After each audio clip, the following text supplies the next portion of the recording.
Next qualifying done. IndyCar qualifying done. A beautiful Saturday here at the Grand Prix of St. Petersburg. Already into the program as well for the USF Pro Championships. The first two races for both USF2000 and USF Pro 2000 done and in the books. And the driver who scored the win yesterday going to go after his second win of the weekend here today from Pabst Racing, Max Garcia. Max, you're coming now into this day's action as a race winner. You weren't that before. Let's talk first about yesterday. How great was it to win that one? Awesome. I mean, you could see it in the emotion that came out of me as soon as I got out of the car, and it didn't really hit till I got out of the car, so it's amazing. For every driver that gets a chance to win their first race, or even here at St. Petersburg, how does that change your mindset, or does it for today? I have the same mindset, reset like I haven't won anything. So, just get right back at it. Yeah, just get right back at it and try to lead start to finish this time. You know, one of the things, of course, for Pabst Racing, you guys are always able to go a little bit quicker. Right? Can you make that car any better than it was yesterday? You obviously ran second, but were the quickest car on the racetrack. Yeah, I think we made the car a little bit quicker. I'm not going to give away what we did, but it's going to be faster. One of the big things with all these drivers, every time, whether it's USF2000 or USF Pro 2000, is how different the track always gets. Indy Next has been on track for qualifying, a full session for qualifying for IndyCar as well. What do you anticipate the track's going to be like when you roll on track? A lot more grippy. There's tons of new tires on the track as we speak, so we need to get ahead of that curve and make a couple changes to the car. There it is, always trying to make changes. The driver's always knowing to adapt before we go into racing. One of the big adaptations for this year has been brand new tires. Let's learn a little bit more about our new partner at Continental.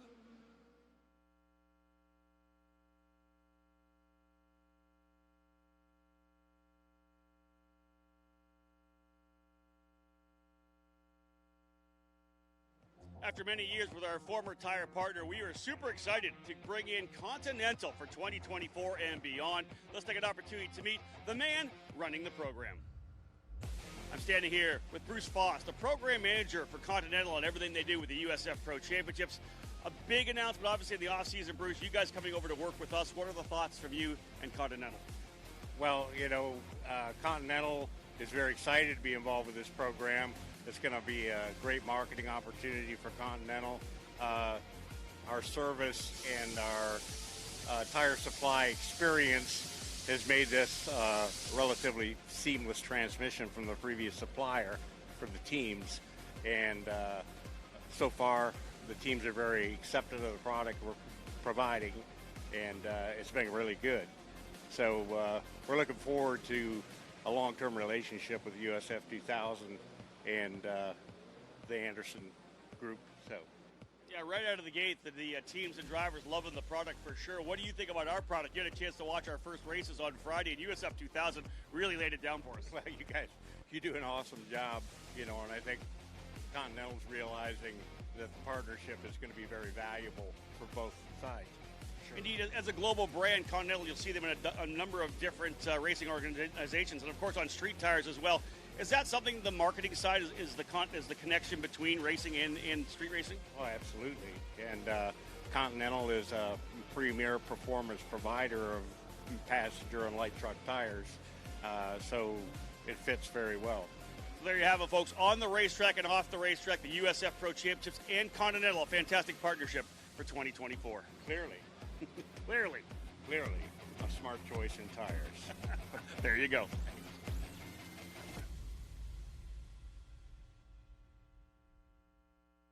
You can feel confident Continental is the smart choice in tires. And they handle extremes? Yep. Tested from the Texas desert to near the Arctic Circle. Really? Really. Anything for the guy who finds that one pothole? Yeah, road hazard coverage has your back. For real? Absolutely. Were they made by, like, a bajillion engineers? Well, closer to 100. Continental. Welcome to the smart choice in tires.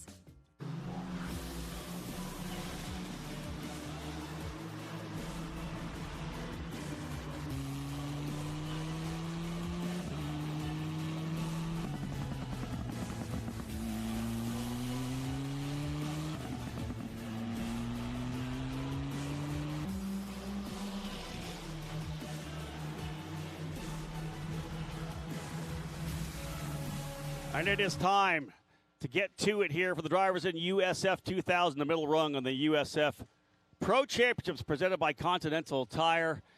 Hello, race fans. Welcome back. My name is Rob Howden, the voice of this program, joined today in the booth and throughout this race for USF2000 by a driver who's won here before, actually, this series last season. Local driver Nikita Johnson will be in this broadcast with me as my guest analyst. We got to work our way through the grid as, again, we're only about 5 minutes away from firing things up, of course, wrapping everything up here with that fantastic race win by Jagger Jones. But again, 21 drivers set to go here in USF2000. Let's work our way through the grid as those cars will work their way out onto the front straightaway. Starting at the tail of the field, an issue in qualifying, and had some trouble actually in race number 1 as well, not of his own doing. Tanner DeFabis in the number 9 for Jay Howard Driver Development, starting back in 21st, looking for a clean and green race through to the end after getting stopped early. Another driver having some trouble here this weekend, has not really turned a big lap at all yet. Had trouble in qualifying, had a wreck in race number 1 as well. Hudson Schwartz, the young 14-year-old from Pabst Racing, the number 22 machine, starting from the tail of the field in the 20th position, but I expect him to kind of be a little more cautious to start this race to try to work his way forward. The speed most definitely there for Hudson Schwartz. Inside of that row, Brady Gold in the Texan for D-Force Racing. The rookie, the number 18, will run full-time in the USF Juniors program here in 2024, but not a bad idea, like many drivers have, to run St. Petersburg here this weekend as a rookie to try to, set things up for a full campaign in 2025. Row number 9 on the outside from California, DC Autosports, Carson Eder in the number 57, starting 18th. On the inside, Thomas Schrag for Exclusive Autosport. Big speed there, too. Just had some trouble in qualifying. It'll be a event of redemption for Schrag to try to claw his way forward in that Corpay number 92 machine. Row number 8 on the outside out of Texas, Maxwell Jamison for D-Force Racing in the number 12, and his teammate alongside him, the Brazilian Lucas Ficuri in the number 10. Both Jamison and Ficuri coming up through the USF Juniors program up here into USF 2000. We'll go now up to row number 7, a rookie in the program out of San Antonio, Texas, running for VRD Racing, Cole Kleck, the rookie in the number 14, starting in the 14th spot. Beside him from the Australian Formula Ford program, that will be Xavier Kokai for VRD Racing, 4th last year in Australian Formula Ford. Good qualifying effort, and again, really the first time for Kokai to run here. He'll be learning tracks all the way throughout the 2024 season. We'll go up to row number 6 on the outside. Driver was in the hunt early in race number 1, but a contact with his teammate Nico Christodoulou put him on the sideline. Max Taylor out of Hoboken, New Jersey, in the number 3 for VRD Racing, starting on the outside of row number 6, P12. Alongside him from Indianapolis, Indiana, a top 10 finisher yesterday, a former Team USA scholarship driver. He's had experience in F1600, Kenyan midgets, you name it. Ayrton Hauk has driven it. Ayrton Hauk in the number 58, starting in the 11th position. Into the top 10 now, the driver who joined me earlier today for the USF Pro 2000 broadcast, Quinn Armstrong out of Australia, the D-Force driver in the number 11. Will start on the outside of row number 5. Quinn, as we talked about earlier during our broadcast, doing whatever he can to come up with the budget to be able to continue running here throughout the season. Finished as the runner-up, P2 last year overall in the USF Juniors program, race winner in that series, and looked very good with the top 10 finish here to start off the campaign, hoping that he'll be able to get the finances he needs to run for the entire season. Alongside him, another driver showed great speed, some awesome racing back and forth. Top 5 finish in race number 1. That's Michael Costello for Jay Howard Driver Development, the number 8. A winner last year of the F4 US Championship. He will start in the 9th position. We'll go up to row number 4. It's Exclusive Autosport lockout here. Joey Brienza on the inside, Jack Jeffers on the outside. Both drivers winners last year in USF Juniors. 3 victories for Jack Jeffers, a sole victory for Joey Brienza. Both those drivers now focused here at St. Petersburg. Brienza with a full season of USF 2000 racing for Exclusive in that number 91 machine. The driver out of Colorado, then the San Antonio, Texas driver, Jack Jeffers. Just a one-off here right now in USF 2000 as he's focusing on the championship in USF Juniors. We'll go down to row number 3, a winner already on the streets, and that happened in Toronto last year. A debut for Nico Christodoulou, the Canadian, for VRD Racing. Able to come through after contact with his teammate Max Taylor, somehow able to continue and ended up getting a solid finish. She'll start 6th on the outside of row number 3 in the number 2. Alongside him, a big group of fans and supporters for Elliot Cox. The drive planning crew is here for Elliot Cox here this weekend in the number 67. As I said, a large group in the grandstands cheering on the driver out of Indianapolis, Indiana for Sarah Fisher Hartman Racing Development. Look for the number 67 to try to work his way to the podium. A strong top 5 finish in race number 1. Driver starting on the outside of row number 2 for Jay Howard Driver Development, a winner last year, most definitely one of the championship contenders this year. He led for a majority of the race yesterday, but just came up short and ended up finishing second. Ivagoras Papasavas out of Ohio with the number 6 starting on the outside of row number 2. And on the inside, driver who won the USF Juniors Championship last year out of Brazil, that's Nicholas Giafoni for D-Force Racing. The beautiful USF Pro Championship scholarship livery from winning that championship, the number 1 on the car as well. Giafoni, who led after a restart, had an issue and ended up going off track into the runoff of turn number 4, got back on track and fought his way back forward. He'll look for a better finish here, very likely top 5, top 3, or even a race win for Giafoni. 21 drivers in the field, 2 on the front row, and is a Pabst Racing lockout. We saw quite a bit of this last year on the outside from Cornelius, North Carolina. Winner in USF Juniors, 7th last year in the USF2000 Championship. Sam Corey, the number 23, a strong run yesterday. Came out of a great battle for 3rd, 4th, and 5th with a podium finish to start the year. Corey, of course, would like to step up at 1 step, maybe even 2 for a race win, but regardless, he'll start on the outside right now here in race number 2. But the driver who they will chase to turn number 1, getting his first victory last year, or rather yesterday, didn't run this race last year. He wasn't old enough. You have to be 14 to run USF 2000. He didn't turn 14 until after, a couple weeks after the Grand Prix of St. Petersburg. I'm talking about Max Garcia, an emotional victory yesterday, his first time here on the streets of St. Petersburg. The number 24 for Pabst Racing, the driver out of Coconut Grove, Florida, set to go after 2 for 2. It'll be Garcia and Corey on row 1, Giafoni and Papasavas on row 2, Cox and Christodoulou on row 3, Brienza and Jeffers row 4, Costello and Armstrong on row number 5, Ayrton Hauk and Max Taylor on row 6, Kokai and Kleck on row 7, Fakuri and Jameson row 8, Schrag and Etter on row number 9, Golan, Schwartz row 10, and DeFabis on row number 11.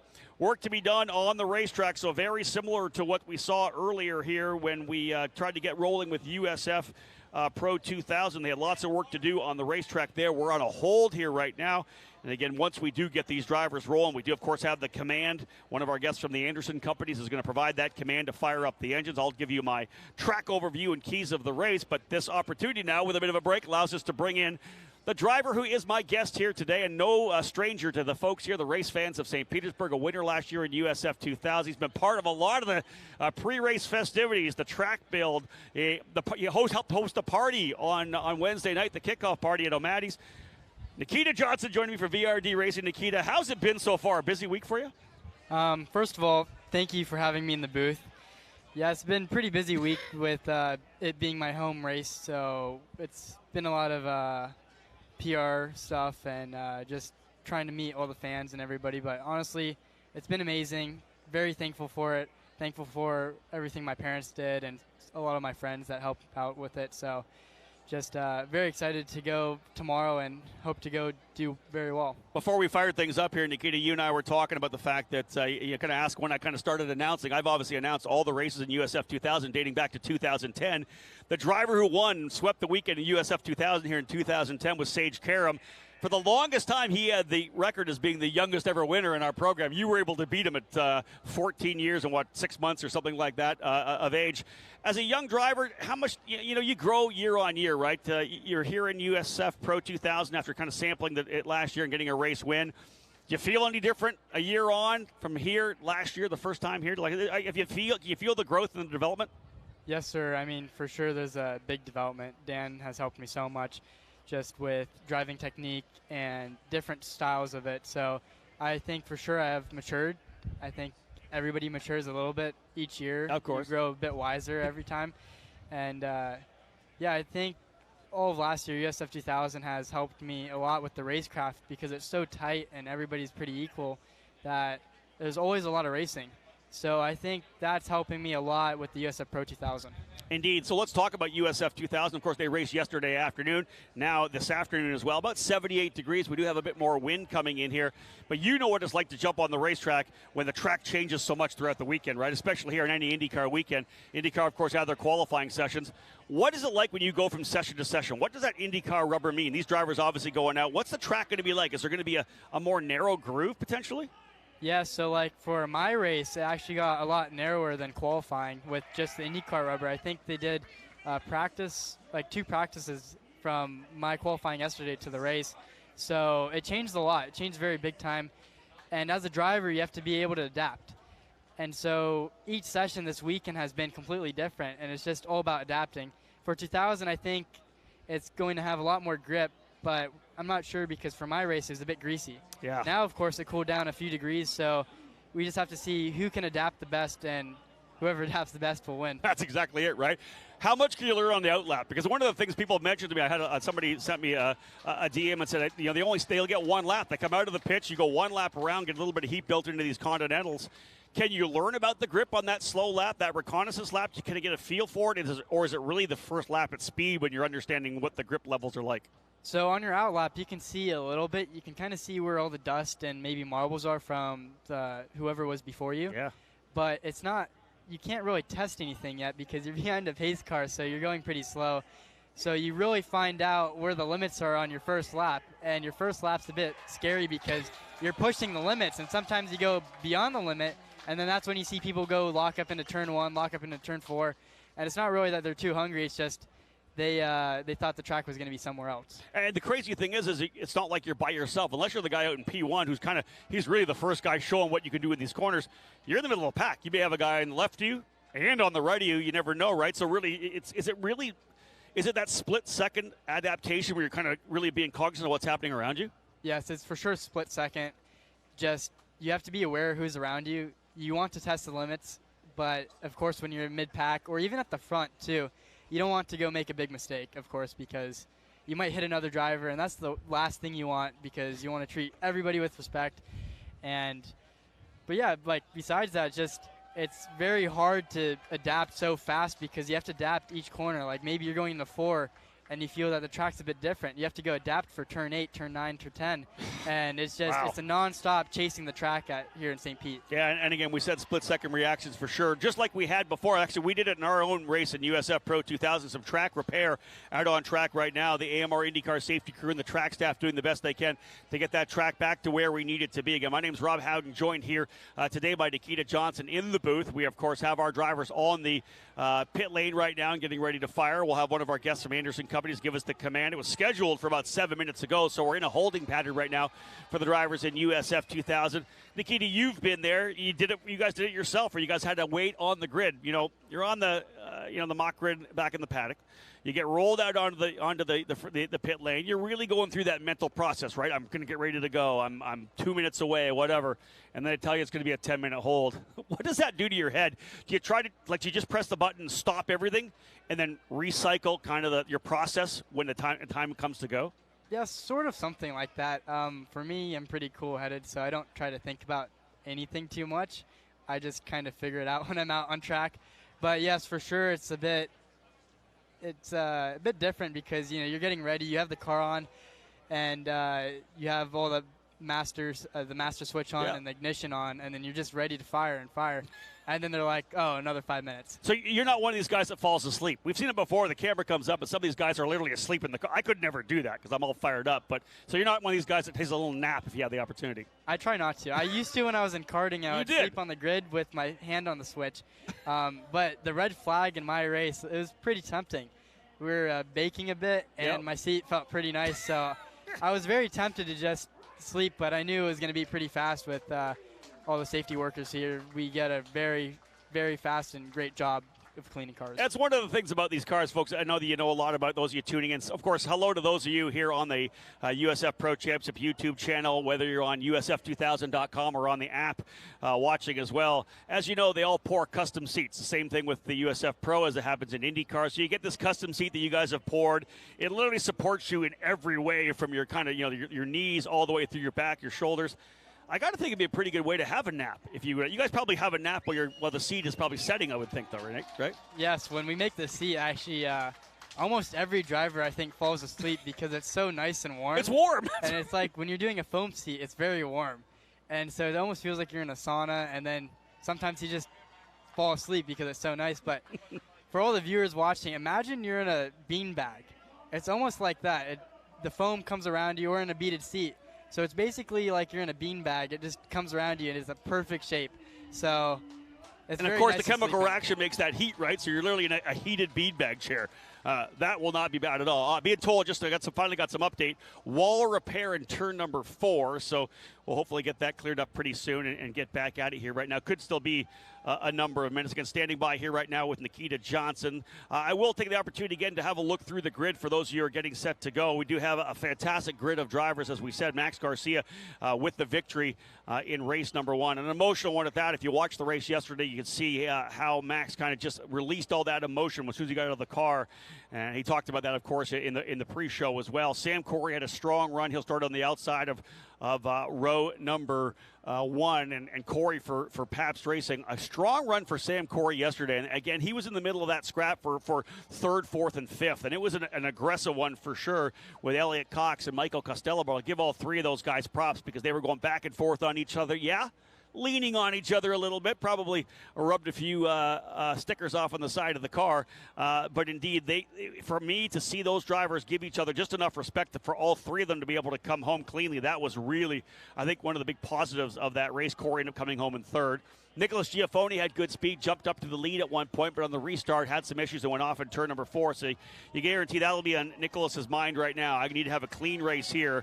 Of course, Evagoras Papasavas, who led early, he's going to start P4. He knows he's got the speed. They did have some issues midway through the race. The car kind of went away on Evagoras a little bit, so I guarantee you they'll be figuring that out. He'll have probably a more long-range pace here for Papasavas. Elliot Cox starting on the inside of row number 3, P5 for Sarah Fisher Hartman Racing Development. His best career finish yesterday in the 4th position.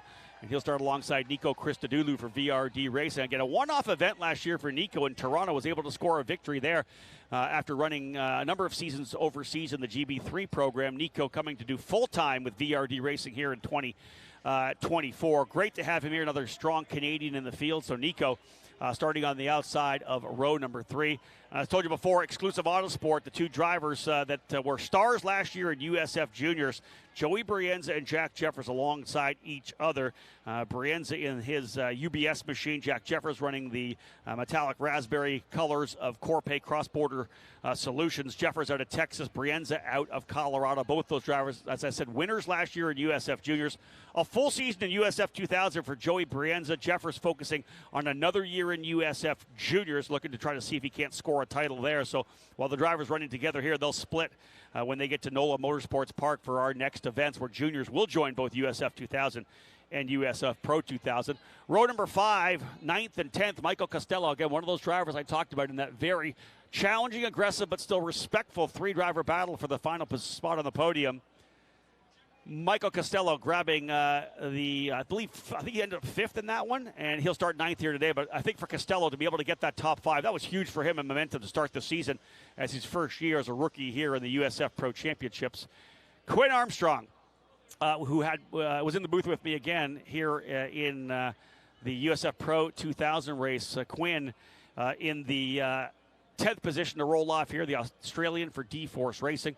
And again, watching for him to have another good top 10 finish. He's thinking about the budget. He's thinking about doing what he can to try to get rolling here for the full 2024 campaign. So again, Quinn Armstrong getting ready to roll. Ayrton Hauk and Max Taylor will be on row number 6. Hauk, a driver who has run F1600 over the last couple of years, also dabbles in the Kenyan Midgets oval racing. So looking forward to getting to IRP for the Freedom 75, part of course, the Carb Night Classic. He'll be driving the number 58 for DC Autosport. Max Taylor for VRD Racing was up front, right there battling with his teammate Christodoulou. Contact for those drivers. Put him out sideline, damage to the left front of the car. Somehow Christodoulou able to emerge unscathed and continue on for a top 10 finish. But the issue obviously for Taylor moving him back. 2 VRD drivers will be on row number 7. Xavier Kokai out of Australia and Cole Cluck out of Texas. They'll start then, as I said, on row number 7. Row number 8 will be Lucas Facuri and Maxwell Jameson, the 2 drivers for D-Force Racing. Both those drivers coming up through USF Juniors. We'll go to row number 9 now. Thomas Schrag, Exclusive Autosport driver. Remember, a Team USA driver, a champion as well in the F1600 Championship Series. This guy has all the skills to get to the front. Some minor issues mechanically. They'll be able to get him back forward.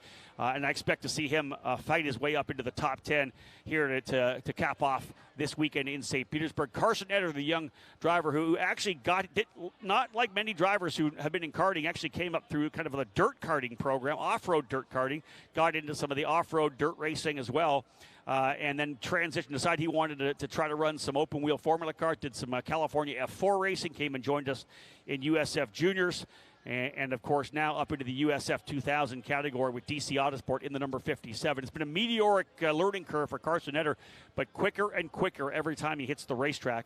Row number 10, Brady Golan in the number 18 for D-Force Racing. Again, another driver will be running the full USF Juniors program in 2024, but again, taking the opportunity to run here in St. Petersburg to line up for a 2025 program. Being told about 5 minutes before we get the command. 5 o'clock even will be the command to fire here. So, and indeed, just a lot of work needing to be done here to the wall in turn number 4. So major contact there. And again, as I said before, Brady Golan. Hudson Schwartz starting on the outside of row number 10. Schwartz, a rookie driver for Pabst Racing. I expect him to work his way forward. He literally in practice was top 10, top 5 in terms of times, but just wasn't able to turn it around in qualifying. Had an issue, tagged the wall, and did not post a qualifying time. So tough one for Hudson. And then, of course, had the issue over in turn number 2, contact with he, Etter, and Maxwell Jameson in the opening lap. Tough for him. Really hasn't turned a lap after practice. So for Hudson, I would expect him to kind of maybe wait back a little bit and then get an opportunity to leverage the speed he has to work his way back forward. Tanner DeFabis is going to cap off the top. Or the field of 21 drivers. So again, 5 o'clock command, about 4 minutes from now. Let's go back to Nikita Johnson and talk about this. Nikita, obviously you think about running here for the first time. That's one of the things, your first time in St. Petersburg. Talk a little bit about what it's like. Obviously for you, I think even more for you because you're the local driver, right? You've got this pressure of the local press. You've got the family here. First time here at St. Petersburg. What were your thoughts on that? I watched a lot of YouTube. Because let's say this. There's no iRacing, right? There's no simulator here for St. Petersburg, so you can't drive the racetrack. It's really watching lots of videos. Yes, sir. I mean, it's just watching YouTube, trying to find a pretty good lap around here. Thank God for Hunter McElroy's lap in the Pro because that's it's a pole lap, so it's good to watch that. But first time here, it's the season opener, so sometimes you're a bit rusty depending on if you participated in preseason testing. Yep. And I think the main thing is that you have the wall so close, so it's a bit scary your first few times. And I know a few of them are timid, a few of them go straight out there and send it. And sometimes it bites you, sometimes it doesn't. But as your first time here, it's always fun because of just how the track is and all the fans out here. We talk a lot about you do that track walk, right? You go around with your team, you look at the track walk, and then the first time in the car, it's so totally different, right? You're kind of standing on the track, you're you're looking down at the asphalt, whatever it is, if it's pavement, concrete, the runway strip. How hard is it to make that transition after the track walk and then linking it to the first time you do laps here? Yes, especially for your first time, it's very hard because you have many different types of track surfaces. Yeah. And some of them you've never even been on. Like, besides last year, I've never been on an airport runway driving, and those paint strips are very greasy. So you find that out once you get on track that the paint strips right there are greasier than regular paint. But to go and translate the actual track walk to be driving on track is a bit hard. But, I mean, last year I had like 2 pages of notes. So that's it. Notes, video, maybe a little bit of luck, and like you said, a little bit of bravery, I think, probably as well. We're getting close, folks, to firing things up here again. The 21 drivers have been sitting on pit lane, getting ready to fire up. We talked to Nikita. It kind of gave us a little bit of the feedback of what you've got to do because they came out onto the pit lane thinking that they were going to go green, at least fire those engines quite a while ago. It's been 20 minutes since we were supposed to start these cars, so with all the work that needed to be done in turn number 4, they've literally been sitting in those cars belted in for 20 minutes. So now, with 1 minute to go, they'll get the call from all the pit techs down on pit lane 1 minute. Maybe you restart your thought process. Let's get back into that process you use to get into the mindset to fire up that engines and get away. Remember, some of these kids as young as 14, 15 years of age, anywhere from 20, 21 to 23. And indeed, so all of them having to go back through that mental process to get things underway. Again, folks, as we said, this will wrap up the weekend for the USF2000 drivers. They'll look forward to NOLA Motorsports Park in the opening weekend of April. USF Pro 2000 back tomorrow morning, but now it's time for the USF2000 drivers to see if they can do it again. Temperature falling down to 78 degrees. Beautiful day here. Still lots of fans here. Trackside, Time to get things underway for the call to fire the engines. One of our guests from Anderson Companies. Let's turn it over to Mike Aaron. Hey, there I am. Look at that. On behalf of Anderson Companies and Tandem Construction, drivers, start your engines! Nothing like seeing yourself on the big screen for the first time. Mike Aaron's giving us the fire up, and there they are, folks. There's Sam Corey. There's the number 1 of Giafoni, Nicholas Giafoni. Behind him, Evagoras Papasavas. And it's the 67 drive planning machine of Elliot Cox. Nico Christodoulou right behind them, followed by Joey Brienza. They're going to be firing things up, folks. Let's have a chance to look at the track overview. 1.8 miles in length. 14 corners, and as Nikita Johnson talked about it, it's a mixture of an airport runway, different types of pavement. You got concrete around this track as well. You have to understand every time you're going into corner knowing what kind of surface you're rolling through. And it's a mixture of very fast corners, hairpins, super tight sections of the racetrack, and there are some kinks there where you're rolling a lot of speed as well. I'll move now as the drivers onto the racetrack to what I believe will be the keys of the race here for USF2000 race number 2. First and foremost, maintaining momentum. The drivers who excelled in race 1 are going to look to build off this success to cap the weekend, no doubt about that. Look for Garcia, Papasavas, Corey, and Cox to be thinking about the momentum they developed and try to keep that rolling. For those who didn't have good times in race 1, you got to control your aggression. Yeah, you want to try to come back, but if you had issues, you need to temper that aggression and maybe lower your expectations a little bit. This is where a bad run in race 1 can turn into an even worse weekend if you have trouble here at race number 2. And last but not least, after the incident we had in the opening circuit yesterday, getting through lap number 1, one of the keys to the race. Again, chaos on the opening lap, 2 different incidents. I know every driver in the grid looking for a better race, a better opening lap here for race number 2. Again, we'll take the opportunity to say hello to those all of you around the country and around the world.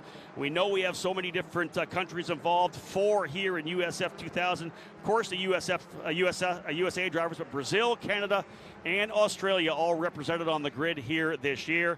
It is time to get things underway. And again, getting ready to rock and roll with USF2000. They've got 1 race in the books to start off the 2024 season. We'll hope to do it again here right now, with the driver, Max Garcia, leading them out of turn number 14. They'll get themselves lined up, but they're really stretched out right now coming out of turn number 10. I'd like to see them get up there a little closer. Many of them trying to build some heat into these Continental tires, but again, the tail of the field not quite where they need to be. Garcia and Corey leading them out here as we get set to go for the final time for USF2000. Will we go green this time by? They're lined up nicely at a 14. And again, the key to the start, good pace here for Garcia. Corey on the outside, 1 driver hopping out a little bit, and the green flag flying. Green, green, green for race number 2 as they race down into turn number 1. 4, 5 wide coming into 1. We'll see if they can get themselves through cleanly here, and indeed they do so far. 2 is just as sketchy as 1. This is where we had issues yesterday. You can see the drivers almost 2 wide coming through the kink of turn number 3. You roll so much speed through there. Turn 4 is the next place where everybody holds their breath. A couple of drivers defending down to the bottom. Hard to roll the outside there. And then coming through turn number 4, clean and green thus far. Now it narrows up big time through turn number 5, 6. Then, of course, the 7-8 combination here. Turn 7, turn 8, double right-handers leading out to a very long run here. Passing in turn number 10, definitely an option. The kink turn number 9, very quick. Hard braking down in to the left-hand turn number 10. Underway with our first lap here. 20-lapper, 40-minute duration for the drivers at USF2000. There's a pass a little bit further back. That looks to me like the number 14 of Cole Kleck making a move to the inside. Move Kleck up a spot with a nice pass up into turn number 10. Drivers playing nice thus far, and I believe that may be Papasavas already into the lead. He started in the second row outside of row number 2. I think Papasavas able to go to P1. That is a big move for the second-year driver who won last year at Mid-Ohio. More racing side-by-side with Giafoni as he comes across with Max Taylor. But here as they come through the first time, there's a little bit of a lock-up for Giafoni. Taylor going to try to run him on the outside. They'll be side-by-side coming through turn number 2. Do they get through cleanly? Man, that's tight racing, and yes.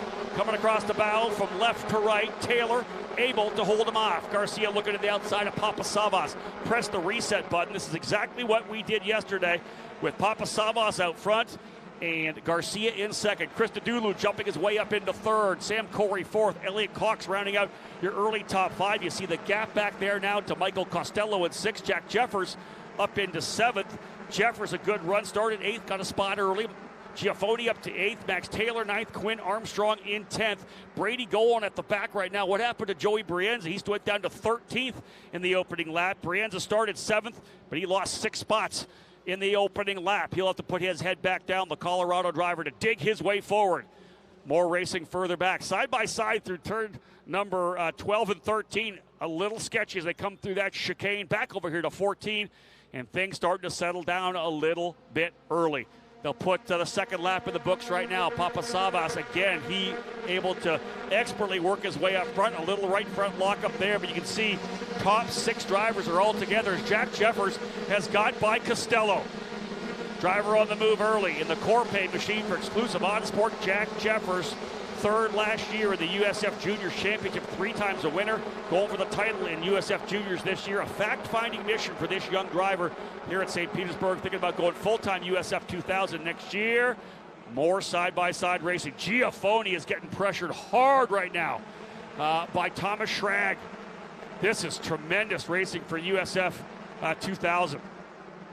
Let's head back to Nikita Johnson. Nikita, I know I was holding my breath for the start of that. You've done this before. The opening laps here pretty sketchy. What were your thoughts for USF 2000 here on the opening circuits? I mean, that was a very clean opening lap. That's how you want it, of course. But, yeah, you saw a lot of 2 wide, 3 wide action everywhere. So they're for sure duking it out right now. But you have to be aggressive, but you also don't want to go off or put it in the wall the first lap. So it's a mix of both sides. Yeah, that's exactly it. Yeah, to finish first you must finish, right? Do not get in the wall, like you said. In the USF Pro race, we saw Hunter Yaney made a bunch of passes over in turn number 10. Right now, the guy making the move is Cole Kleck. He actually just went by Joey Brienza, another pass down into turn number 10. So he's taking advantage of getting that run out of turn number 8 through the kink turn 9 and diving down to the inside. Cole Kleck, I believe, now up into, I want to say, the 12th position. An issue potentially for Kleck now. He's just falling down the order. He had just made the move by, just as I was talking about Cole. Both he and he just came across the line now. Something wrong with Nicholas Giaffoni. He has not come back by either. So, man, could that be 2 straight weekends with an issue, or races rather, with an issue for Cole Kleck? I mean, Giaffoni. Driver did spin in turn number 1. That was Kleck. So he went around. No, turn 14. Oh, look at this. This is actually Giaffoni. It wasn't 14 and 1, it was 1 and 14. Kleck's the 14, that's what confused me. That is actually damage to Nicholas Giaffoni. That is right front and left front damage. Not sure what happened there, but the number 1, full course yellow being out. This is 2 straight DNFs for last year's USF Juniors champion who came in here to this weekend with so much promise. Was leading on a restart when he overcooked turn 4 and had to take the runoff. I'm hoping we're going to be able to find some kind of a replay on this because I didn't see it happen. And we know that Cole Kleck had just made a move, I believe, on Brienza in turn number 10. Then he has an issue and falls to the field. I'm going to say likely the 2 of those drivers potentially getting together over in turn number 14. Both those drivers falling to the tail of the field. Giaffoni, as we know, the damage. Oh, here's the move here. So, Kleck with absolutely nowhere to go. Giaffoni going into the corner and getting a bit wide. Let's see that one again. I know that Nikita Johnson just having a chance to look at it, and as a driver, let's go to the driver view on that. So let's have another look so we can get Nikita's thought. It looked like Giaffoni just a little bit wide. Here it comes once again, that replay. And Nikita, have a really good look at this. You know what can happen coming into that corner. Little bit wide. Give me your thoughts. Yes, it looked like he tried to brake late. I'm not sure if he was on the outside trying to make a pass, but looked like he broke late, locked the right front, got it wide in the dust, and I think he just looped it. But very unfortunate for him and Kleck, my teammate. He didn't really have anywhere to go, so that's not really how you want to end your race. And Nikita, you're going into that corner, right? You got a lot of wheel on it. You're really trying to turn the thing and late on the brakes, and once you release those brakes, I guess it probably sets the car around in that spin. Yes, I think he just broke late and had a lot of brake coming in the corner, a little bit offline, and a lot of wheel into it, and just the combination of all those factors led to a spin. Yeah, there you go, guys, from a driver who has been on this racetrack many times before now as a second-year driver here in St. Pete. Tough one there again for Nicholas Giaffoni. I know so many of his supporters back in Brazil watching online here on the chat. We'll say hello to those of you guys. And I know you would like to have something better happen for Nicholas Giaffoni, one of the nicest kids in the pack, and of course a deserving champion of the USF Juniors program last year. Tough to see that beautiful USF Pro Championship scholarship livery up on the hook.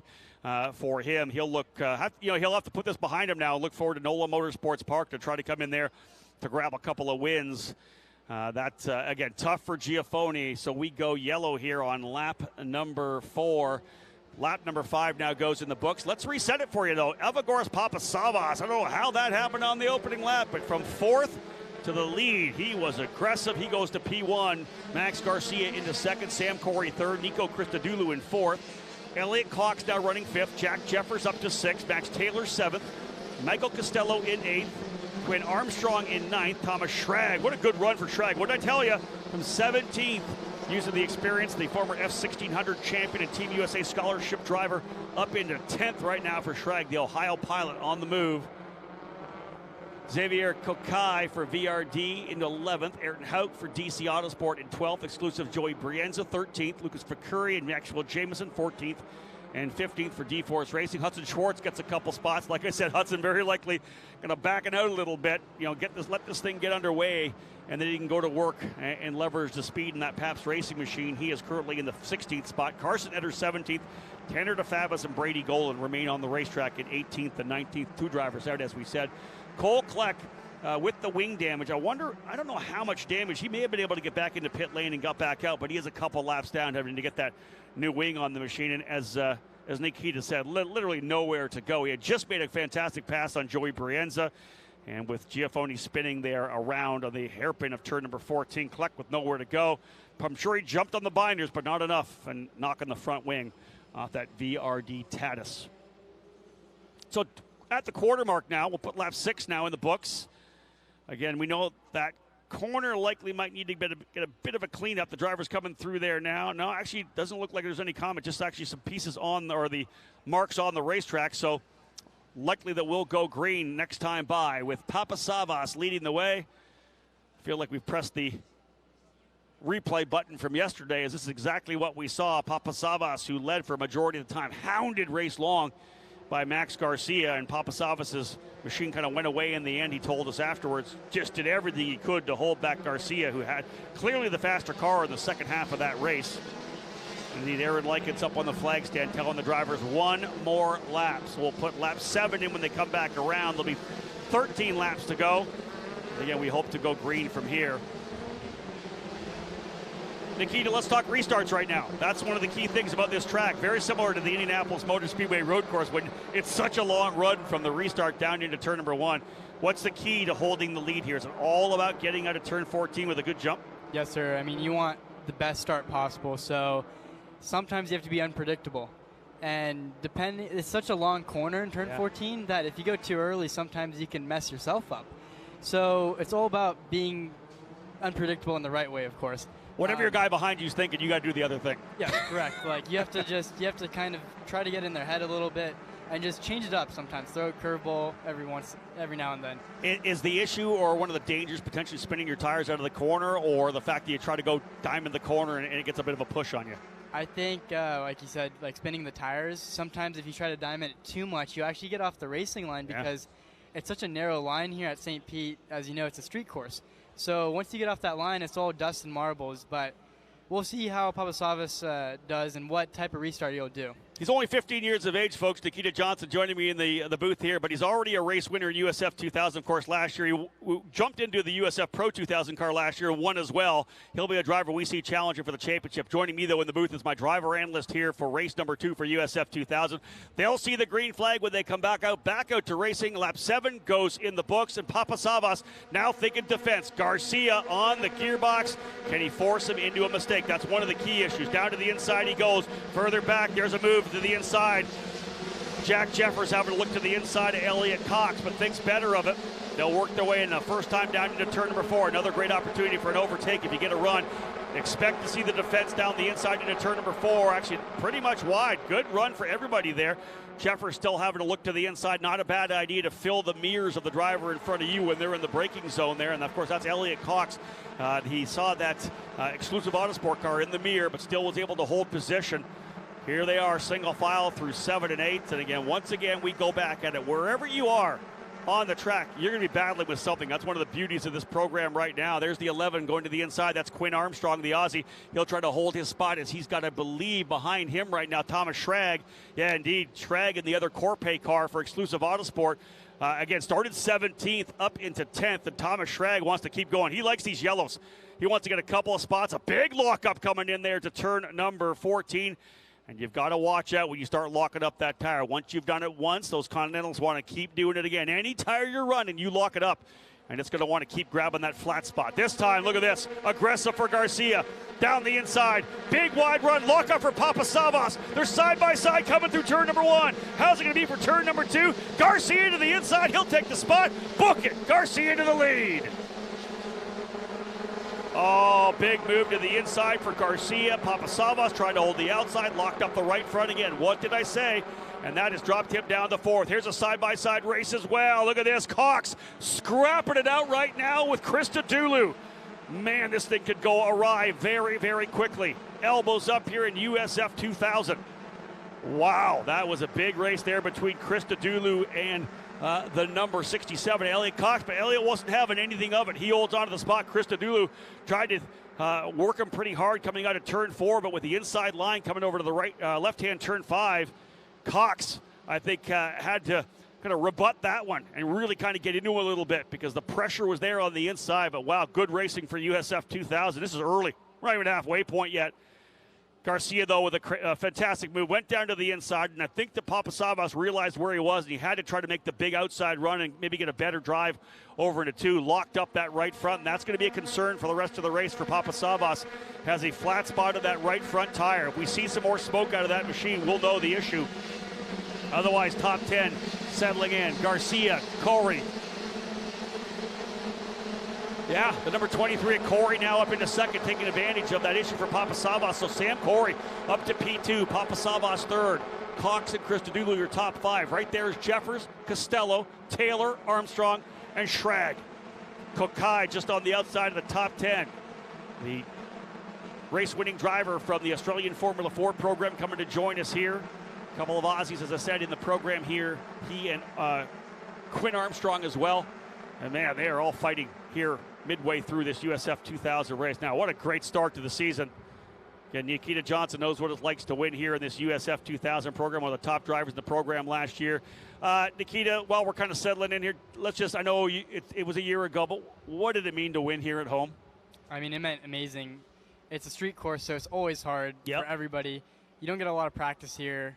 But other than that, just I had my family and all my friends, and especially the fans. All the fans were rooting me, even if they didn't know me. They knew me as the hometown driver.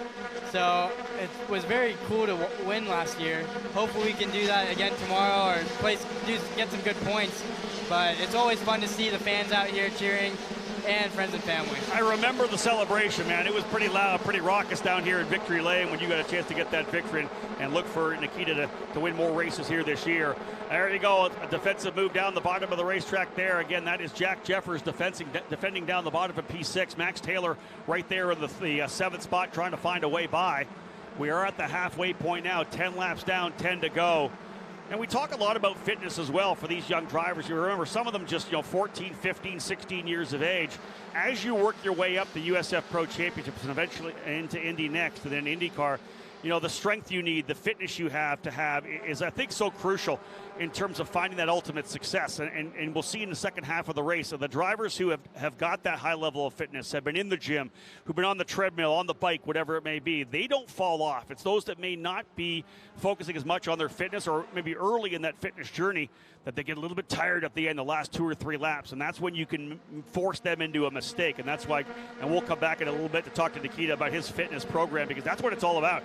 Whether it's in the car or on the bike, pushing weights, whatever it may be, very crucial. Here's Nikita Johnson, Max Taylor, Nikita's teammate, trying to go to the outside of Jeffers. Did he get the job done? I don't think he did. Oh, he may have, actually. This is some exciting racing up front. We got some guys moving around here just outside the top 3. Yeah, we've had a couple of overtakes here as these drivers still fighting it out right now. We'll come back to that momentarily because the fight from, I think, 3rd on back has started to kind of heat up. There's 1, 2, 3, 4. So behind Cox, then you go down to the next driver, which is Chris Dulu. Then we line things up here with Jack Jefferson 6. Jefferson's got Taylor, Costello, Schrag, Armstrong, Kokai, all there. So again, that's the shot there coming through turn number 9. They'll work their way up to turn 10. Hopefully we can see that as they work their way up here to turn number 10. No, we got a full course yellow, I believe. Caution out. Caution out as a driver has got into the, we believe, concrete, the barriers on the outside of turn number 8. Indeed, driver in turn number 8 off the racetrack here. Now we'll try to figure out who that was. I think it might have been one of the Jay Howard cars potentially. Yeah. Nikita Johnson pointing at the live timing, thinking it may be Costello. And we talked about how crazy that racing was there. Costello had a really strong run yesterday to the top 5. May have got into the wall on the exit of 8. Not a hard thing to do. You're trying to get that rotation coming to the corner. I don't know. Well, we may get a replay on that. The camera that we have in that corner may pick up the entry. He may have not got the car down to the apex, and we'll let Nikita have a look at that because Nikita, the bottom line is, we talked about this before. Hey, we do have a look. Let's get the replay first, and then we'll come to you. This is one of these tracks that if you can't get it down to the apex, you find yourself outside that limited groove, as we said. This is coming down to turn number 8. Oh, you know, that was one where you hit the apex on the inside. That's a lot of damage for Michael Costello. And we've seen it once. If we can re-rack that and have a look at it again, I'll pass it over to Nikita Johnson because Nikita, that looked like he tapped the inside and missed the apex and got into the concrete. Yes, for sure. That's the whole left side, unfortunately, so that sucks for him. But we'll go see if we can try to watch it again. It looked like he got too close to the corner. I think he hit the wall on the apex and then got on the brakes. Yeah, watch here to that wall. He's going to ricochet off. Yeah, you can see trying to clip the corner of turn number 8. He hammered that right front. And, of course, when you do that, it's obviously sent you to the outside of the racetrack. And he, at that point, was just a passenger. And that's tough. Listen, we talked about how narrow the line is here. And, again, you guys have to be so precise when you're trying to hit an apex. Any other track other than Toronto, of course, the apex is going to be some curbing on the inside of the track, right? You have some room to potentially run over top of the curbing. The apex here is this flat, straight-up concrete wall. How hard is it to maybe hold yourself back a little bit from really cutting a corner that close? It's very hard because you have to be so precise. Like, even me in practice, I went and clipped turn 8 a bit. You did? Nothing bad, just a little skim of the wall, but yeah, it's very hard here, especially at least in turn 1 and the last turn you have curbings, but you just have to be so precise. And with those walls, sometimes every year they're a bit different. Yeah. So for the people that have been here last year, they have to go completely rethink and redo some of the corners because sometimes you have a wall poking out a tiny bit, not super smooth. And turn 8 from when I was driving, the entry comes and pokes out a little bit, then it goes flat, and then it's almost another corner. So it's almost a double right in a way. Okay. So you have to be careful, and you want to hit the second part of it. And I think he just got in too early and hit the first part. So when you tapped it very lightly, obviously no damage, did you hit the inside or did you hit the outside when you're back on throttle? I hit the inside like Costello. You did hit the inside? Yes. And what saved me is that I hit like the second part. So I skimmed it, and I was parallel to the wall. All right, then. So, again, perfect guy to have here to talk about how easy that is to do. And, indeed, that's one of the things. And, listen, let's go back to the track walk we talked about. That's when you remember what the track looked like the year before. Hey, this is a bit different. This is maybe 4 inches different. We had that happen in turn 3 a couple years ago where they changed that a little bit. We are actually going to go red. Let me just bring up the speed. We're going to go red right now. That's going to allow these cars to come back to pit lane. We did this, of course, yesterday. We go red, back to pit lane. That allows us, number one, to clean things up, maybe move some barriers if need be, but the drivers aren't losing crucial racing laps here. We have a window of 40 minutes to do 20 laps. So, indeed, again, this with being the last race of the day, the cool factor right now is we can bring them back to pit lane. We'll preserve the last, let's say, 6 laps, because they'll go back on the racetrack. They'll get 1 lap when they come back around. So, indeed, red flag, cars going back to pit lane, but let's come back to Nikita. Again, the track build's always a little bit different. So interesting your insight that they're really the way that that concrete was placed as the apex of turn number 8, something that you had to pick up in the track walk. Right, yes. Especially when you go on the track walk, you try to go look at if the curbings are a little bit different, how the walls are placed, especially in 7 and 8. They're always laid up tiny bit differently. So that's when you really want to take the notes, because that's a section that you need to be perfect or you lose a lot of time, or you can, eat the dust. Yeah, you can eat the dust, or the outside retaining wall, as you said. I don't want to give away, obviously, all your secrets. You guys obviously do a lot of work. You talked about those notes. Detailed notes for a track like this of where everything needs to be and kind of where you attack every corner, because we talked not only about the concrete block placement, but also the different parts of the racetrack. When you're coming through turns number 5 and 6, all of a sudden you got that big concrete patch, and the car's going to react differently when you're on power over that concrete. Yes, for sure. It'll react a lot differently depending on how different it is each year. And also the paint, too. That's what you have to think about. Like, through turn 3, you have the crosswalk, and you have a few other different stuff. And then even down the straightaway, like, when I was on my out lap, one of the things was, like, I felt that it was greasy coming across the paint. And I think most people did, because I saw some people sliding across the paint. But that's a really good indication about how the track is and where it's at. And I think that speaks volumes when the drivers do have success here, being able to really navigate so many different challenges that they have. This is not like being at a brand new paved racetrack like a Mid-Ohio or back when Road America got paved, where you're on this track and you're learning it and it's glass smooth and you're getting a good feel for it. This is something that it really is almost a living being. Every year it's a little bit different, right? And again, not like Toronto, because Toronto has to go through Canadian winters, which we know takes a beating on the pavement there. Of course, the sun baking down here throughout the year in St. Petersburg can definitely change things as well. We are going to be coming to a restart right now.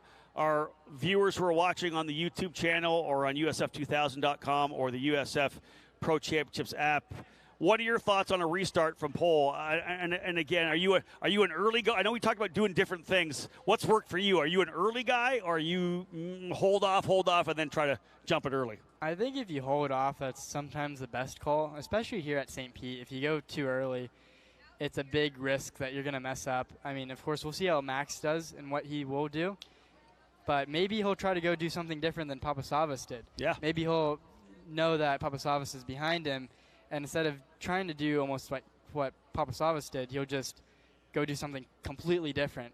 But, of course, we will see that in a few minutes. Yeah, we're going to see. Yeah, we can speculate all we want, but that is, of course, now in the hands of Max Garcia. I just got word that we are working on, number one, wall repair. There was contact made from Michael Costello. He is fine. Driver is okay, which is key. His race car, obviously, is not damaged to the right front after the contact with the apex on the blocks on the inside of turn number 8. He ricocheted from there off and made hard contact, so it's going to be left side damage front and rear for that J. Howard driver development machine. Now they're done right now until we do the next race, which of course is NOLA Motorsports Park on the first weekend of April. So they'll have time to put that car back together, but not the ending that Michael Costello was looking for after a really strong debut in the series, battling back and forth with a number of drivers for the top 5 position that he was able to lock and load.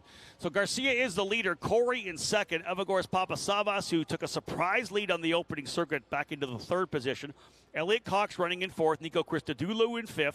Jack Jeffers now 6th. Max Taylor 7th. Thomas Schrag from 17th up to 8th. The kid from Ohio putting on a show in the Corpay number 92 for exclusive. Quinn Armstrong trying to get another top 10 in that D-Force racing machine. Xavier Kokai looking for his first top 10 for VRD Racing. Love him what he's doing out on the racetrack as well. Joey Berenza coming back up to 11th. Ayrton Hauk in 12th. Hudson Schwartz, we talked about the fact that he really hasn't even had a lap. Got in an incident on the opening lap of qualifying. Because he brought out the red flag, he literally lost the one lap that he had, so no time whatsoever. Then he had a wreck on the opening lap of race number 1. So Hudson really just turning his first laps here in that Pabst Racing number 22. So he has worked his way up to 13th. So he'll have about 5 or 6 laps to go at the end to see if he can't get a couple more spots. Lucas Facuri running in the 4th position. Maxwell Jameson in 5th. Carson Edders 6th. Brady Golan in 7th. And Tanner DeFabis in, Golan in 17th. DeFabis in 18th. Michael Costello, Cole Kleck, and Nicholas Giafoni out of the race as we are right now. So again, on a red flag right now, working to get things underway. You can see further back in the shot there, they're bringing the car of Costello in, the full diaper on the bottom of that machine, so that could indicate some damage to the gearbox. That's one of the things that can happen when you make that side shot coming out of the corner and you really kind of side it into the barriers. It's not that hard then to kind of jam the hash shaft through the gearbox. That's a major damage for sure, and can drop a lot of fluid onto the track. And of course, That's in charge of the AMR IndyCar safety crew and the track staff to get that cleaned up. We talked about the barrier getting moved, and you got a, 1,500 pound car smash into the side of a wall. It's going to happen. But no doubt these guys will get things cleaned up pretty quickly. And listen, we talk about with Quinn Armstrong earlier, talking, Nikita, about the AMR IndyCar safety crew. So great to have them on board with us. If something happens, number one, they're going to be there and going to get cleaned up quickly. And if there is some kind of an incident where a driver could be in trouble, they know exactly what to do when they get there. Yes, sir. Yeah, they'll make it perfect. They're usually very fast at their job, and that's what I love about it. But sometimes it takes a little bit longer, but I know every time there's a crash or something happens on track, they don't leave until it's perfect. And that's one of the things I love about it is when you come back on track after a red, the track will be fixed. It'll be perfect. Maybe there will be some, I forgot what we call it, but it's like the dry stuff for oil and speedy dry, whatever you want to call it, yep. And sometimes you'll have that on track, but you'll know that the barriers are back in place and everything's all right. So let's look forward in the season right now. We're ready to cap things off for USF2000. We're probably going to get 5 laps near the end of this one here. We got a long season, right? I know we're getting started. Everybody's so excited about the Grand Prix of St. Petersburg. But, we're thinking, long-term down to Portland, another Green Savory event on the final weekend of August to cap off the championship. You want to be in the middle of a championship fight there. Is there another race somewhere in there that you're looking forward to? Is it getting on the oval? Is it Indianapolis? Is it Road America? What race are you looking forward to driving that USF Pro 2000 car for VRD? I think it's the month of May because we have the road course. I love it. Yeah. We have the road course, and we have 3 races that weekend, too, in each class. So that'll be fun. It's always a very good track with racing. There's a lot of passes. Last year we had a few incidents in 2000. A couple. Yeah, hopefully it'll be better this year. Pro looked very nice. And then the oval will be fun. Most people don't know that between my karting and my juniors debut in 2022, I actually did Legends for 2 years. So I did a bit of oval racing, and, yeah, I love oval. I mean, I always watch dirt racing, and that's one of my favorite. But, yeah, those 2 races, and then Road America is probably one of my favorites. I love Road America. You never really get outside of the draft. The straights are so big that you're always in the tow, and there's not stop racing. One of the big things, folks, about the USF Pro Championships app, if you haven't had a chance to look at that, is we also have our Climb documentary. It's a new program that we launched back in 2023, this mini documentary, really going kind of in deep with all of our drivers, learned a lot more about them. We looked at a lot of the races, and our first episode of the Climb, which I'm told, Nikita, you're a big part of as well. You're going to be part of the storyline for the Climb. That comes out this coming Friday. And, of course, you're able to see that on our YouTube channel as well, but you can find it on the app along with live timing and, of course, all the live coverage here from USF Pro TV. But that first episode of the Climb, our mini documentary, coming out this Friday. And Nikki, that's one of the things we do here in the USF Pro Championships, right? You're learning how to drive, but there's a lot of stuff you do outside the car. We've got you here in the booth getting some experience as a driver analyst, but all the interviews that we do throughout the season, it gives you the opportunity to get in front of the camera. It's not something that a lot of the racers get a chance to do when they're young. Right, like how you're asking me if I matured from last year. I'll say yes, because I did a lot of the interviews with you guys, and it just helped because, I'm really good at racing. I'm not the best behind the microphone sometimes, so it helped me a lot, and especially for this weekend or this week, I've been doing so many interviews and a lot of PR stuff that it's very crucial to speak well. And this series gives you so many opportunities to be in front of the camera or to even meet some IndyCar teams. They're always watching. That's true. So that's one of the great things about the series. You got the IndyCar teams that are watching. You get to be on the YouTube. You get to be on the live stream. You get to be in the booth like I am right now. That's it. So there's a lot of great pluses in the series. And you also have the championship, the scholarship. Indeed. So that's a big, big thing about this. And as you see, there's a few Europeans coming over now. Yeah. And I think this series is growing big time. Well, let me tell you this right now. You downplay your ability here in the booth, and yes, I've watched you kind of grow here over one season. But again, A+. You're doing a great job right now in the booth. And again, you can tell you've did a lot of work over last year and this year. You are providing a ton to this broadcast right now, Nikita. Nikita Johnson again, folks, if you didn't know, joining us here in the booth. My name is Rob Howden, the voice of this USF Pro Championship. Nikita running for VRD Racing in the USF Pro 2000 category. He's also going to run GB3 this year once he gets old enough to be able to start that season, so a lot of great seat time for him. And, of course, Nikita mentioning the scholarship, which is such a big part of what we do in the USF Pro Championships. We're going to be giving out over $1.68 million this year as part of the USF Pro Championships. And again, drivers here in the USF 2000 category racing for over $258,000. That's the scholarship prize to move to USF Pro 2000. And for a lot of the drivers, this is the only opportunity for them to continue working the way up the ranks because, man, it is tough. It's a lot of money to go racing. And the scholarship program with the USF Pro Championships like no other. Max Garcia, folks, is going to have to go on a restart here to see if he can be the guy to hold off Sam Corey. It's actually his teammate behind him right now. Evagoras Papasavas is in that third spot. And again, they're going to put, I'm not sure if we're going to call this lap 15 when they come back around. Nonetheless, about a handful of laps set to go. I haven't seen any indication or heard from race control that we could potentially be going to a timed race at this point here. Nonetheless, we are getting ready to go back to racing. Max Garcia trying to see if he can't go 2 in a row here at a 14. He does diamond it a little bit, little lock up. He's on the throttle, and away we go. His teammate Sam Corey will be right behind him. Pabst Racing 1-2 with Evagoras Papasavas for Jay Howard right behind him. Big run down this long straightaway, the airport strip here at Alfred Wittard. Down they go into turn number 1, and he does defend, but here comes the move to the inside. Jeffers, no. Jack Jeffers had to look to the inside of Nico Christodoulou, but thought better. But he is on the gearbox right now, and I'll tell you, it is Jeffers on Christodoulou and Schrag on Taylor. Trying to make a move. Big move down the inside for Jeffers. Side by side, no. That was exclusive. 2 exclusive drivers going after 2 VRD drivers that they're lining up there, and that is again for 5th, 6th, 7th, and 8th. Clean through the first half of the lap. This is where the incident happened with Michael Costello here, tapping that wall right by the ticket clinic sign. And again, here comes Garcia, got a nice little advantage. This is a good run for him right now. I'll tell you, Jack Jeffers in that number 90, the rookie, is aggressive. Look and see, you can see Christodoulou blocking to the inside. He defends down to the bottom, trying to hold off Jeffers. This is going to be a good battle at the end. Jeffers trying to over-under him. This is going to fight for sure for P5. And again, over to turn number 14 again. This will be lap number 16. 4 to go this time by. And let's see it right there. Christodoulou stacking everybody up. He's on the defense in a big way.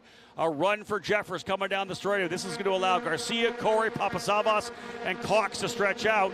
We'll see if we get any kind of action at ever. It is on the outside. Jeffers trying to go the outside. He's going to get a challenge from the inside from Max Taylor. And they get contact. 2 drivers contact at the apex. I think that's Jeffers and Taylor. Contact in turn number 1. So Taylor trying to go to the inside and gets into Jack Jeffers, the 2 of those drivers, with a spin in turn number 1. I think both drivers able to get going. We heard over our shoulders the engines firing as the drivers getting things back underway. But Taylor threw it down the bottom. Jeffers was on the outside trying to get a better run on Christodoulou. And it seems to be like both those drivers out. Now we'll see whether or not Taylor went around as well. I don't know that he did. Yeah, I think he did. That is Schrag, I believe, into the 6th spot. So indeed, a change up here a little further back. So the spin in turn 1 has changed things around just outside the top 5. Thomas Schrag, though, going to work now on Nico Christodoulou. He's ready to try to work his way into the top 5. We are going to have a look at that. We do have a replay, so 4 laps to go. Let's have a look at the replay when we can. I don't know that we're going to have any challenge coming down. Here they come through. There's Garcia, Corey, the top 4. Coming down the inside, yeah. Max Taylor getting into the side of the number 90 of Jack Jeffers, threw it down the inside. So back-to-back races, not good in turn number 1 for Max Taylor. Jeffers, who was challenging big time on Christodoulou, finds himself backwards. He's not yet got back around for Jack Jeffers. Not sure whether there's damage to that machine. Here's the fight a little further back as well. There's a pass to the inside. So again, there's contact there. Oh no, more damage as one of the drivers, Ayrton Hauk, had trouble coming through. Driver tried to win outside him, and that is Ayrton Hauk right there. It looked to me like Hauk was pushing wide off, and one of the drivers was going around. It might have been Lucas Facuri. We're going to go full course yellow here again, and that actually may end this race as we go potentially full course yellow here right now. Contact, as we said, over in turn number 5. Hauk pushed wide. I think he might have been slow. Facuri tried to go around the outside of him. Right front to left front contact. That will lock things down here. Drivers are going to work their way around. Garcia with the lead, and that may be it. We are going to have a look at this. And as I said, look for Hauk in the 58th to potentially be slowing coming out of this corner. Let's see what happens as they come through. I don't know what happened to Hauk there. He literally turned to the right, I think, coming through turn number 4 over to turn number 5, and Fakiri was on the outside. Nikita had a first look at that. Nikita, let's have one more look. Let's cue that up again and have a look at that replay, because that was really odd. It almost looked like the car jinked to the right when he should have been turning to the left. Not sure if he was reacting to something in front of him or what happened. But Ayrton Hauk, we'll have another look at that. We'll give you the top 10 as they run on the racetrack here with just 2 to go. This is definitely going to end the race. Max Garcia is going to win here for the second time in St. Petersburg. Let's have one more look at the replay of the incident that happened. Coming out of turn 4 over to turn number 5, Lucas Fakiri was trying to, I believe, going around the outside of Ayrton Hauk. Nikita, have a look at this right now. As they come through turn number 4, we'll look for the number 58 a little further back. Right here. That was weird, wasn't it? Yeah, it looked like, I'm not sure if he had a bad exit or if he was slowing down and had a car issue, because he was ahead and then he lost about a car length and a half, and I think he was trying to pull out of the way. Maybe that's why he went to the right to go to the outside, but I'm not exactly sure.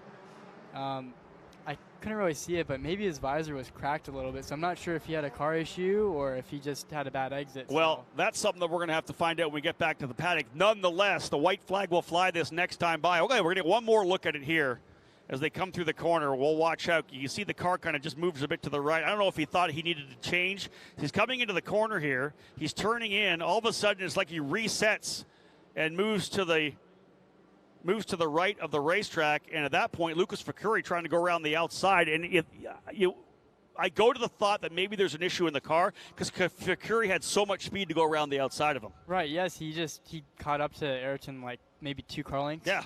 So I think he had an issue, because at that point, you wouldn't be turning right. You would be wanting to be right on the apex and nibbling the curb. So I think he had an issue because he came out of there pretty slow, and then he tried to pull out of the right, and it looked like he was trying to get off the racing line. So indeed, let's kind of unpack what's happened here with the white flag flying. A couple laps ago, contact between Jack Jeffers and Max Taylor. Jeffers was done. He ends up in the 18th spot. Max Taylor, I believe he's done as well. No, Taylor's still on the racetrack. He is 15th position for Taylor. That's where he's going to finish. Ayrton Hauk and Fakiri 16th and 17th. Garcia's going to get the win. Sam Corey second. Evagoras Papasavas, that'll be your podium. Same as yesterday, but a little bit changed up. Corey moving from 3rd to 2nd. Elliot Cox, another top 5. The number 67, Nico Christodoulou, ends up in 5th. Thomas Schrag, plus 11, started 17th, was putting the pressure on Christodoulou. I think if we went to the end, Schrag may have been able to get by Christodoulou for a top 5, but nonetheless, Thomas Schrag, great run for him in the Corpay number 92. Quinn Armstrong for D-Force, 2 top 10s for a driver who is doing whatever he can to find the budget to run in 2024. If you're down in Australia, this is a kid to hitch your wagon to. Great run for Armstrong, a strong effort to stay out of trouble. Top finishing rookie as well, Quinn Armstrong. Joey Brienza in 8th. Hudson Schwartz stayed out of trouble like he needed to do. Got rewarded with a top 10. He ends up in 9th. And Xavier Kokai in the top 10 for VRD Racing. Maxwell Jameson 11th. Carson Eder 12th. Brady Golan 13th. Tanner DeFavis 14th. And Max Taylor does stay on the racetrack, although I believe, he may be a lap down in the 15th position. Contact between he and Jeffers, a tough weekend for sure for Max Taylor. The contact between he and his teammate Nico Christodoulou after Christodoulou spun in turn number 1 yesterday, and then a move to the inside on Jeffers ended with both of those drivers facing backwards on the exit of turn number 1. But back on the positive side of things, Max Garcia, what a great way to come into St. Petersburg and start the season in your second year. But he's never been here before. Again, that's the one crazy thing. He wasn't old enough actually to race here last year.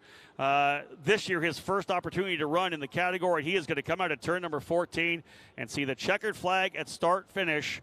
Max Garcia under the yellow, going to go back-to-back Jackson USF2000. Count him the point leader heading to NOLA Motorsports Parks for the next round of the program.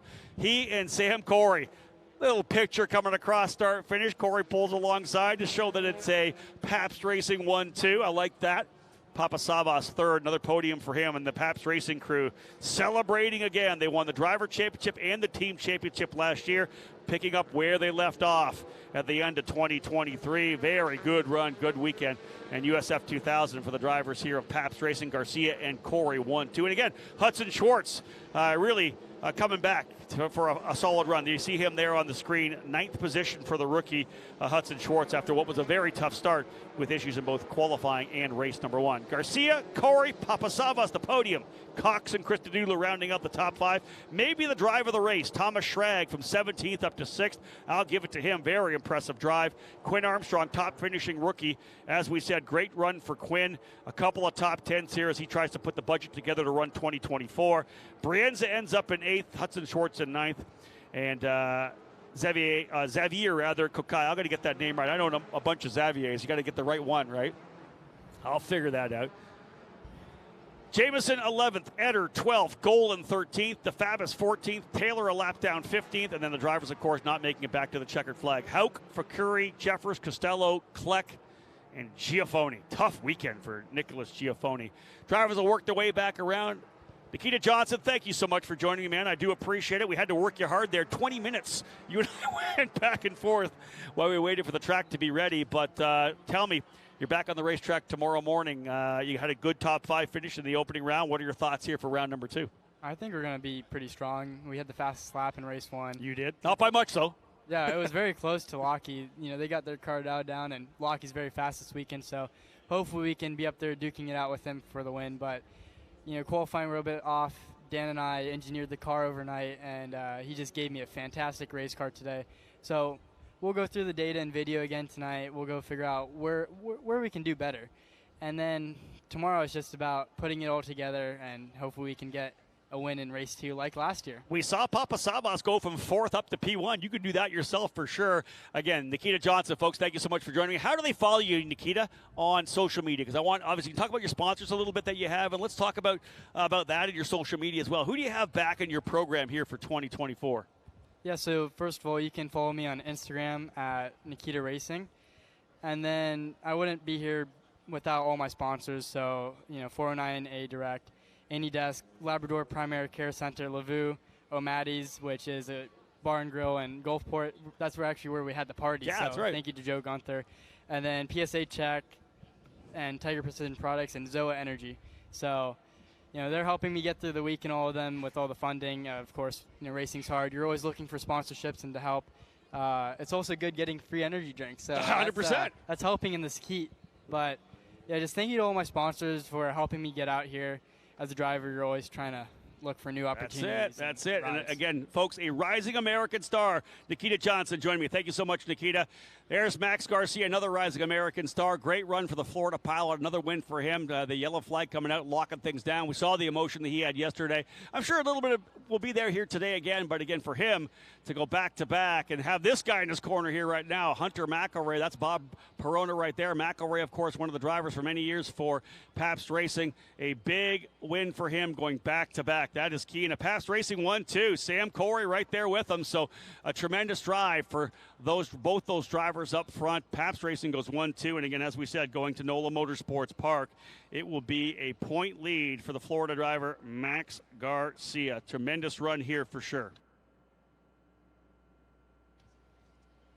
Well, he was there the whole time. Todd Lewis, you got a chance to watch it. Nikita Johnson, they go, I'm learning how to talk on the PA in front of cameras. That kid was amazing today. He's learned a lot. Wow.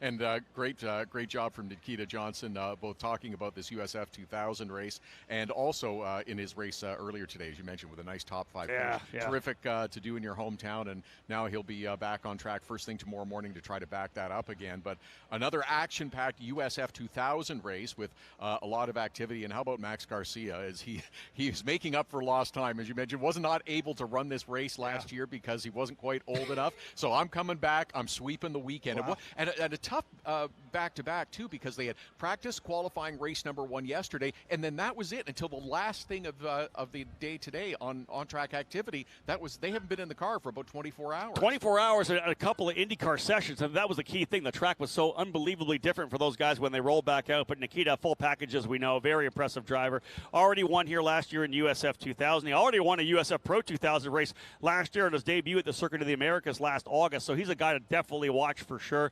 And again, those of you tuning in, of course, on the broadcast here. We'll take a little bit of a break here momentarily and then be able to obviously stream the Victory Lane presentations, our last race here for USF2000 drivers. And again, those cars heading back. But what a great drive it was, man. So much fun to watch these guys go at it.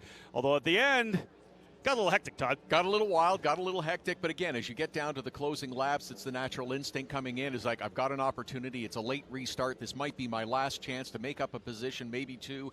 And sometimes drivers get a little bit over aggressive. It happens. But you made a point of pointing out Hudson Schwartz, who comes home with a 9th place finish. He had a dreadful weekend. Indeed. Up until today. Yesterday, he had so many difficulties out on track. And then, of course, the first lap incident during the race yesterday. He's had to sit with that for 24 hours, but maybe the break helped him, just a chance to get a little distance, a time to talk to the team, decompress a little bit, and then refocus and come back at it tomorrow. But ran a very smart race, stayed out of trouble, and just took position after position as it became available. Yeah, exactly that. Our drivers, of course, out of the cars. They'll work their way over here to Victory Lane, and we'll have the celebrations coming up very, very soon here. Great run for Max Garcia, as we know. Sam Corey, Evagoras Papasavas, all coming to join us here at Victory Lane, and we'll get things underway. We've got hardware to pass out, of course. A tremendous race there for those drivers in the Anderson Company's Grand Prix of St. Petersburg. We have some of the guests from Anderson Company going to help us out and pass out the trophies to these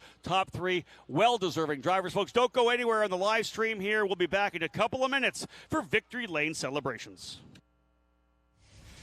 You can feel confident Continental is the smart choice in tires. Can they handle extremes? Yep. Tested from the Texas desert to near the Arctic Circle. Really? Really. Anything for the guy who finds that one pothole? Yeah, road hazard coverage has your back. For real? Absolutely.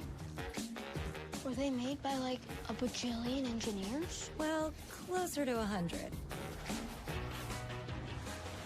Continental. Welcome to the smart choice in tires.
You can feel confident Continental is the smart choice in tires. Can they handle extremes? Yep. Tested from the Texas desert to near the Arctic Circle. Really?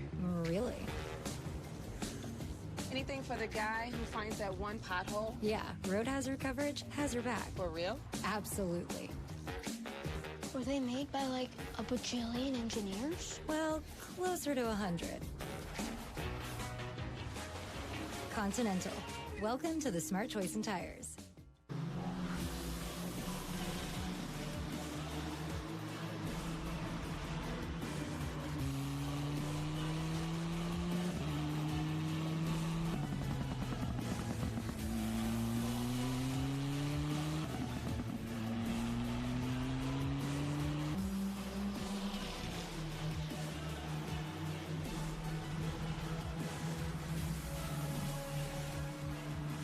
Series. Todd, thank you so much indeed. Ready to wrap up this weekend for the drivers in the USF2000 program. A guest from Anderson Company is going to be helping me out. We've got some hardware down there to give these deserving young drivers. So let's get things underway, folks. A great run yesterday. Back on the podium again here today for Jay Howard Driver Development. 3rd place, Evagoras Papasavas.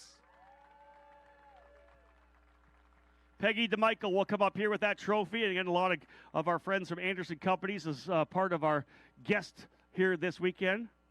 Peggy going to bring that P3 trophy to Evagoras. Again, this is going to be a championship to remember. We have so many talented drivers here. Peggy, thank you so much. We appreciate that. Evagoras, a strong run. Led for a time again. And, man, this kid's going to be one to watch. Really strong weekend for this driver here. While others were losing their minds around him, he kept his head among himself, and he did a great job finishing in second. Back-to-back podiums for Pabst Racing. Sam Corey, P2. Lena Mejia will join us here with the P2 trophy for Sam Corey. Third yesterday, second today. That's how you move your way forward. Great drive for him, and back on the podium once again for Pabst Racing, a 1-2 as they came across the line. Lena, thank you. Get that shot in. Always exciting to see drivers come out of the gate, right, and win those first races. Again, the first time here at St. Petersburg. An emotional victory yesterday. Backs it up with another win here today. Put your hands together. The Florida's own Max Garcia. You liked it so much yesterday, you want to do it again? Heck yeah. Want to do this every race. Tell me a little bit about how you guys kind of approached the race here. Did you make any changes to the car at all, or was it just go out and do it again? Go out and do it again, and that's exactly what we did. Pabst won too. That's amazing. How was the racetrack? Obviously, every time you come out, we had a lot of IndyCar rubber down. How were you able to handle that? It was a lot more grippy. You could brake later almost everywhere, so it was good. All right, who do you want to thank, man? Again, entire Pabst Racing, my mom, my dad, my family, and then my spotter. Wouldn't have done it without you, so thank you guys. Get up on top of that podium. I got another first-place trophy for you. He's starting the collection, folks. Andrea Diaz is going to come up with that P1 trophy. Like I said, the second P1 trophy for young Max Garcia, just 14 years of age. Impressive, folks. He turns 15 in a couple of weeks. What a drive. Top three drivers doing a tremendous job here today. Again, that race was a wild one for sure. There was action all the way through. Capping things off for USF. Pro 2000 drivers on the racetrack first thing tomorrow morning. If you're here early, 8 a.m. we go racing for their second end, the back end of the doubleheader for USF Pro 2000. They had a wild race for sure as well, so we'll see who's able to come through. Lockie Hughes winning for Turn 3 Motorsports, but there are a number of drivers, including the guy who joined me in the booth, Nikita Johnson, looking to displace him from P1.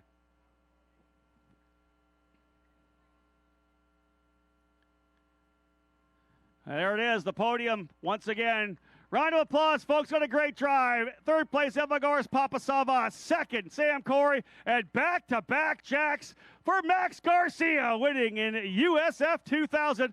Those of you tuning into the broadcast, we'll wait for the champagne spray before we wrap things up. We got our guests from Anderson Companies come up to cap it off, including our leader himself, Mr. Dan Anderson.